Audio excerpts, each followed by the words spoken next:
Imagine every medical secret, every map of the stars, and every philosophical text known to antiquity, all gathered under one roof.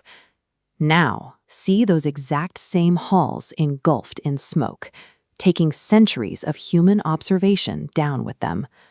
Around 300 BCE, following the death of Alexander the Great, the rulers of Alexandria attempted a feat of massive centralization. They aimed to collect the intellectual output of the known world inside a single archive. This wasn't merely a royal library.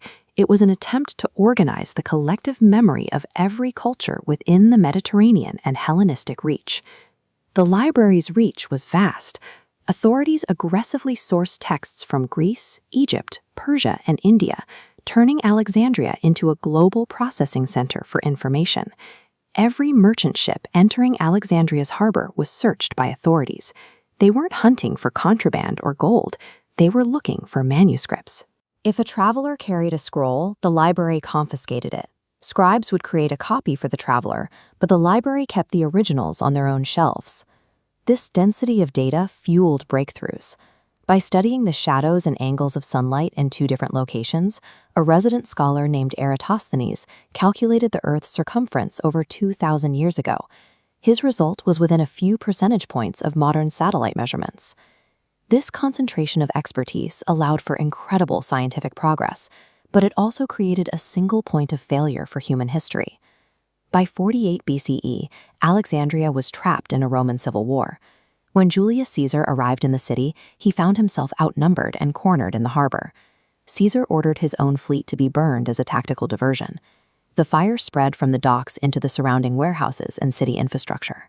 Skeptical, popular legend often points to this specific fire as the moment the Great Library was wiped from the map. While thousands of scrolls likely burned in the harbor warehouses, contemporary accounts suggest the library building and its staff survived and continued their work for centuries.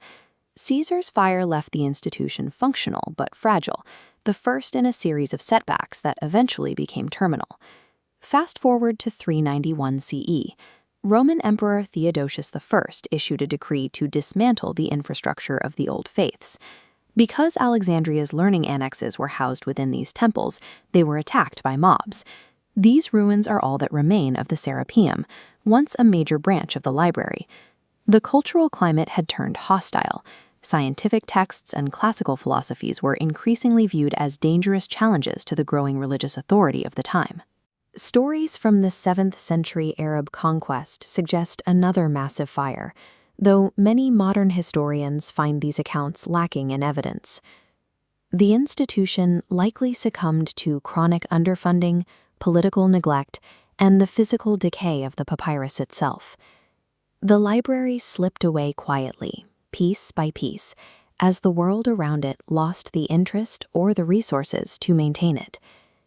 Today, we can only guess at the specific knowledge we lost.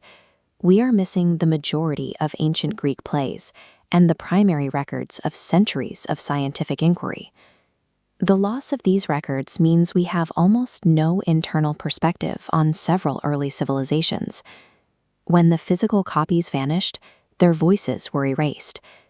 This gap in our records forces us to rely on guesswork and archaeology to reconstruct parts of the human story that were once documented in detail. History is maintained through active effort. It disappears when we allow our institutions to decay and our focus to shift from preserving the past. The fall of Alexandria serves as a reminder that our collective memory is a physical, fragile thing. If we do not actively value our inherited knowledge, it can be lost just as easily.